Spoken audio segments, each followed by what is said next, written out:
From Rhode Island. Mr. President, may I ask unanimous consent that any pending quorum call be vitiated? Without objection. Thank you, Mr. President. May I ask unanimous consent to speak for up to 20 minutes as if in morning business? Without objection. Thank you, Mr. President.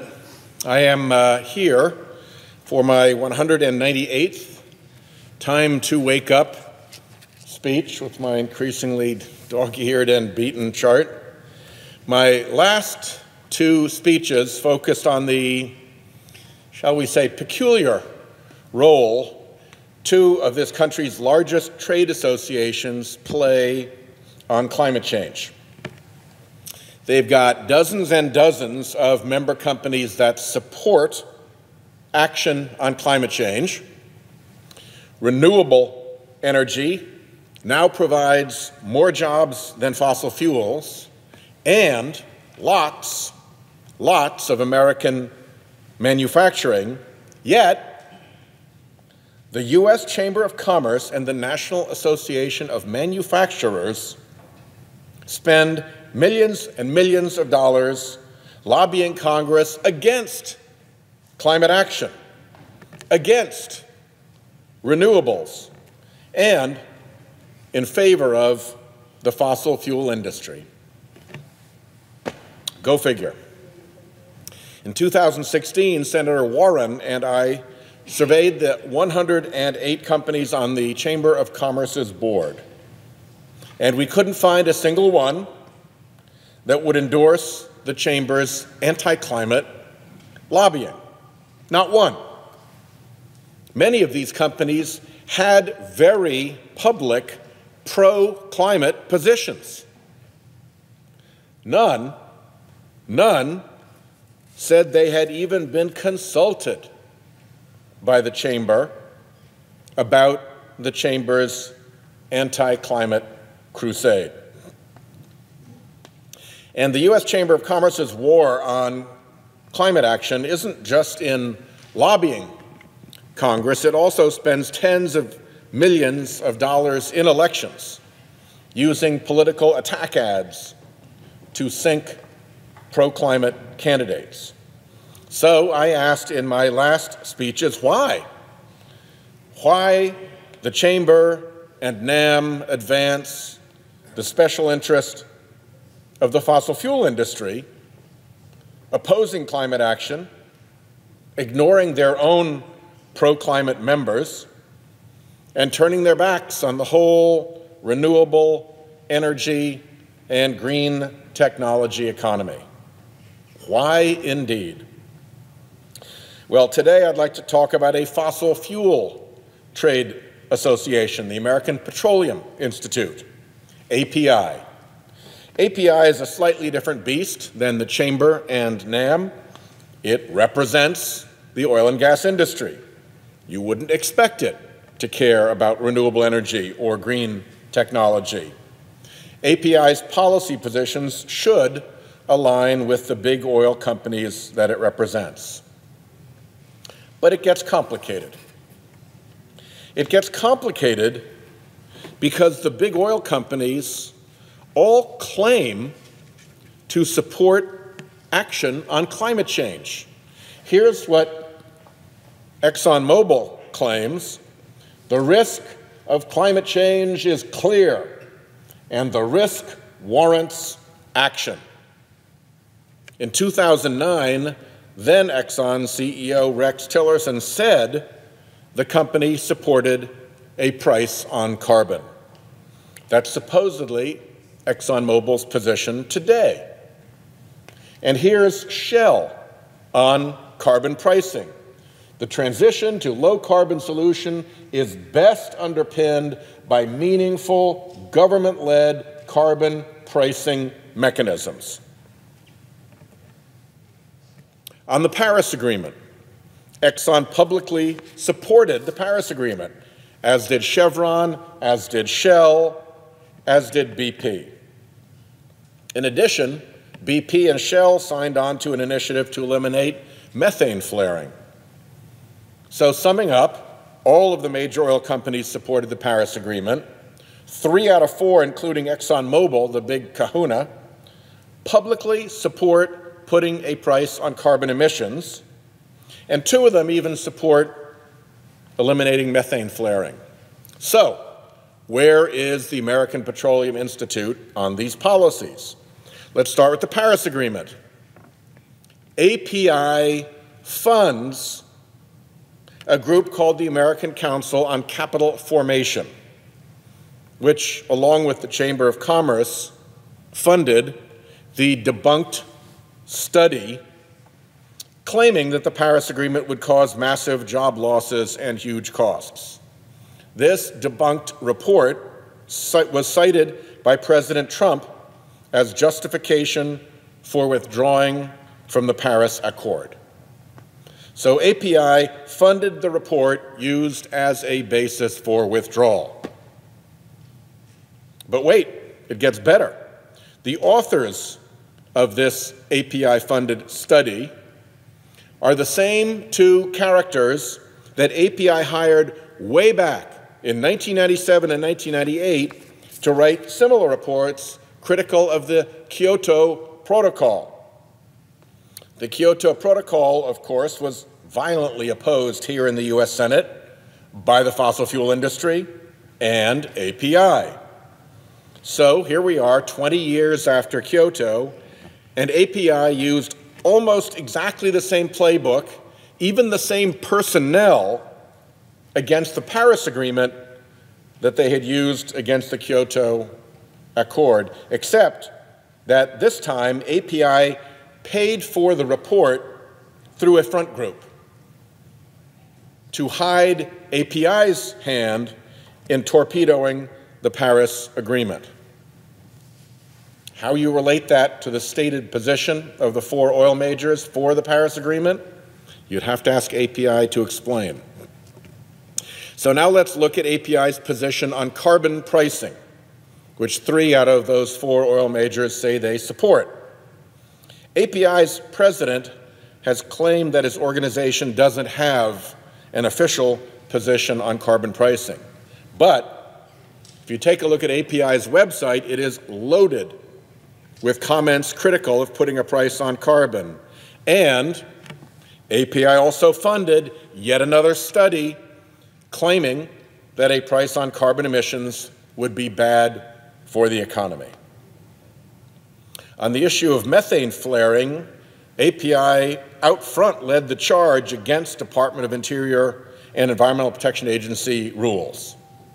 Its lobbying campaign has paid off, as 2 of Trump's fossil fuel stooges, Interior Secretary Ryan Zinke and EPA Administrator Scott Pruitt, are busily trying to dismantle these rules. Luckily, they're not very bright about it, and courts keep upending their schemes. Let's look at the lobbying. Big oil money provides much of API's power here in the halls of Congress. API has spent over $100 million,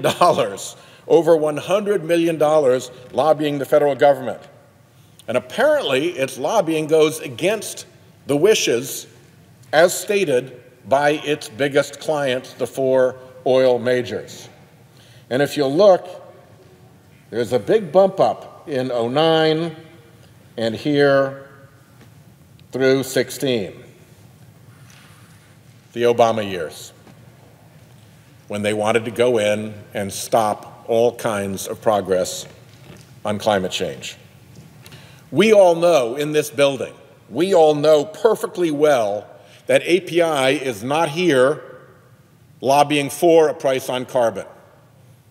We know perfectly well that if a Republican were to say, I'm for a price on carbon or sign on to a bill, they'd probably get a visit from API saying, whoa, not so fast there, partner. We know perfectly well that they're not here in this building lobbying for the Paris Accord. So why the discrepancy? Is it possible that all this money, $100 million, is being thrown around without the approval of the big oil companies? That the American Petroleum Institute has sort of gone off on its own, off the leash, free range running away from the oil companies?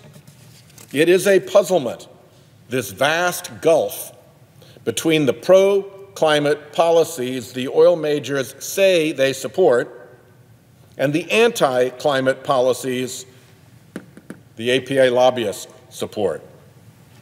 Now, I said one possibility is that Big Oil doesn't know how its lobbying money is being spent. Maybe those CEOs have lost control of their own trade association and don't even know it. I mean, after all, around here, who pays attention to their own lobbying operation anyway? Or maybe the $100 million is such chump change to the big oil companies that they've just lost track of it, like we might lose some change in our couch cushions. Or maybe, cover your ears, young pages, because I may say something shocking here, maybe it's a scam. I know, totally shocking, a big corporation that will say one thing and do another. What a concept. But it's a concept that works out great for big oil. The big oil CEOs get to go to cocktail parties in Davos or on Fifth Avenue. They get to go to international conferences. And with all their sophisticated friends, they get to say, hey, we're not a bunch of science-hating, head-in-the-sand climate deniers. We've got sensible climate policies. We've got sensible climate policies. And at the same time, they can send their lobbying goons out to make sure that no one in Congress takes that sensible climate policies nonsense seriously. It's great. Have your front group do your dirty work for you. Fill your websites with happy assurances while you let API loose on Washington to crush any pro-climate policies that might actually reduce carbon emissions and threaten your bottom line. Hypocrisy, yes, but then hypocrisy is famously the tribute vice pays to virtue. And I suppose it's at least a start, a sign that we've reached the point where big oil recognizes the need to try to at least look virtuous. That's a start. But it still leaves us with this huge disconnect between the pro-climate policies the big oil companies claim to support and their American Petroleum Institute's relentless anti-climate lobbying. Remember, throughout the oil industry's decades-long campaign against climate action, they knew, all along they knew. Exxon knew decades ago about the effects of carbon pollution, but they worked through an elaborate web of front groups to propagate doubt and denial about the science that they knew. Shell knew too. In 1991, Shell even produced a documentary warning about the serious threat climate change posed to the future of civilization. But despite acknowledging this threat, Shell, like Exxon, continued to fund API and other front groups that sought to mislead the public about climate change and that opposed climate action here in Congress. Exxon's trade group, this American Petroleum Institute, also knew. They knew of the reality of climate change. They knew that it was caused by carbon emissions from fossil fuels, and they knew of the danger it poses.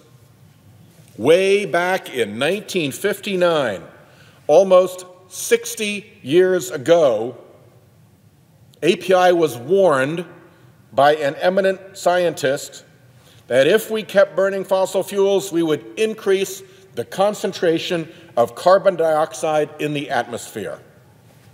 Back here in 1959, they were warned.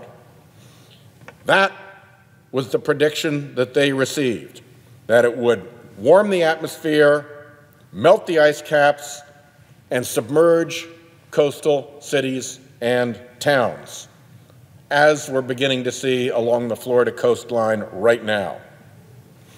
That was the prediction in 1959, and in 1959, the concentration of carbon dioxide in the atmosphere was 316 parts per million. Then in 1968, here, a group of scientists API had itself commissioned, warned API that significant temperature changes could occur by the year 2000, and that ultimately potential damage to the environment could be severe. 1968. By 1968, the atmospheric concentration of CO2 was up to 323 parts per million. In 1980, scientists hired by API again warned API that carbon emissions from burning fossil fuels were likely to have catastrophic effects. By 1989, the atmospheric concentration of CO2 was 339. By 1980. In 1983, API disbanded the scientific working group it had created to study global warming. Apparently, API didn't like what it was hearing, so in 1983, they shut it off. There's a legal term for that when you're on notice, but then just turn away. It's called willful ignorance. By 1983, the atmospheric concentration of CO2 was 343 parts per million. Then came 1999, when James Hansen's Senate testimony, his famous Senate testimony, threatened API's willful ignorance scheme. So, API and its big oil members founded a front group. What is it with these front groups and these people anyway? Why is it always these front groups? Anyway, with the misleading name Global Climate Coalition. Global Climate Coalition began to spread falsehood and disinformation about climate science, even though in 1989 they knew. In 1989, they'd known for 30 years since that first report in 1959. And by 1989, the atmospheric concentration was 353 parts per million. In 1993, API hired one of the same men who wrote those phony Kyoto and Paris reports that I mentioned to write a report attacking President Clinton's so-called BTU tax on fuel sources. 1993, CO2 concentration in the atmosphere is up to 357 parts per million. 1998 was when API did that report attacking the Kyoto Protocol. And it also commissioned what it called its Global Climate Science Communications Plan, a plan designed to mislead Americans about climate science. By 1998, the atmospheric concentration of CO2 was 367 parts per million. In 2009, APA fought and killed the Waxman-Markey law, cap-and-trade legislation that would have controlled carbon emissions. By 2009, the atmospheric concentration of CO2 was 387 parts per million. And now here we are in 2018. API is still fighting climate action. The concentration of carbon dioxide in the atmosphere is now 407 parts per million. 407 parts per million. almost 30% higher than it was when API first provably learned what climate science meant. And as we've kept dumping carbon pollution into the atmosphere, temperatures and sea levels have indeed steadily risen, just as API was told they would. They knew, but they lied. For decades, they lied on a massive industrial scale. They lied through phony science. They lied through phony front groups and bogus studies. They lied through talk shows. They lied through right-wing media. They lied through AstroTurf and through well-paid PR firms. They lied for decades. And now, the American people have to pay the price of climate change to the tune of hundreds of billions of dollars. So from their point of view, I mean, what the heck? After decades of lying about climate change, what's a little discrepancy now between what big oil CEOs say and what big oil lobbyists do? The industry's sophisticated and expensive disinformation and lobbying campaign has blockaded climate action in this country for more than half a century. When you've been lying that long, maybe it's a hard habit to break. Looking back at this whole scam, I guess API and its members actually see it as a win. Nearly 60 years of industry profits they protected behind that barricade of lies. But at what price to our country? At what price to Americans whose lives have already, in many cases, been upended by climate change? At what price to people around the world who will suffer the effects of climate change and one day want an answer about why America, through all this period, let this take place? Why America let them down? Mr. President, the time for deception, the time for front groups, for misinformation, for inaction is over.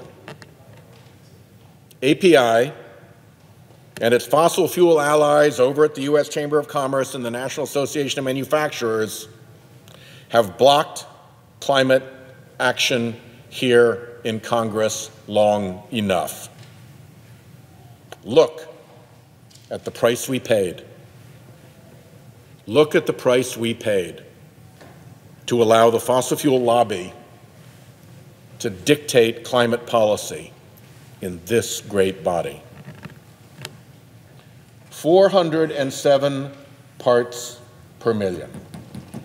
407 parts per million is a measurement. It is a measurement. And it is a measurement unprecedented in the full span of human history on this planet. Mr. President, I yield the floor, and I note the absence of a quorum.